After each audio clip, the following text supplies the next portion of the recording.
જય શ્રી કૃષ્ણ. આપની સંસ્થાની આજે મુલાકાતે આવ્યા છે અશોકભાઈ કેવી રહી મુલાકાત? સારી રહી. આજે જોડે જોડે વસ્તુ બી લઈ આવ્યા છે. આજે ઈસરા મુકામેથી 10 કિલો મગફાડા, ચોખા અને ચણા મળ્યા છે, જેના દાતા છે મયુરભાઈ નંદાણીયા, કિરીટભાઈ નંદાણીયા અને રમેશભાઈ નંદાણીયા. એ લોકોએ મને ફોન કરીને બોલાવ્યો હતો સવારે, રૂબરૂ લઈ અને સંસ્થાએ આવ્યો સવારે. તો આ બધા વ્યક્તિઓને ખૂબ ખૂબ આભાર કે તમે અમને આટલી હેલ્પ કરો છો. તમારા લીધે આવા જીવોને અમે સાચવી શકીએ છીએ અને આગળ જતાં ઘણા બધા આજુબાજુના ગામડાઓને પણ અમે કેસ લેવાના છીએ, જેમાં બીમાર પશુ છે, પક્ષીઓ છે, એની અમે એની સારવાર કરીશું.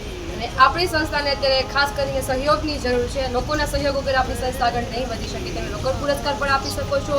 સંસ્થામાં જે કંઈ વસ્તુ જોઈએ તો એ પણ તમે આપી શકો છો. ત્યાં નવી સંસ્થાનું બાંધકામ ચાલુ છે, તો આપણે એમાં જે જરૂરિયાત વસ્તુ છે, જેમ કે સિમેન્ટની થેલી છે, તમે કોઈને 1 સિમેન્ટની થેલી આપવી હોય તો 1 સિમેન્ટની, ઘણાને 5 આપવી હોય, 10 આપવી હોય કે પછી બીજી જરૂરી વસ્તુ બાંધકામમાં જે કાંઈ બી હોય તમે લોકો આપીને અમને સહયોગ આપી શકો છો. અહીં મુલાકાત લેવા આવો, અહીં તમે જુઓ.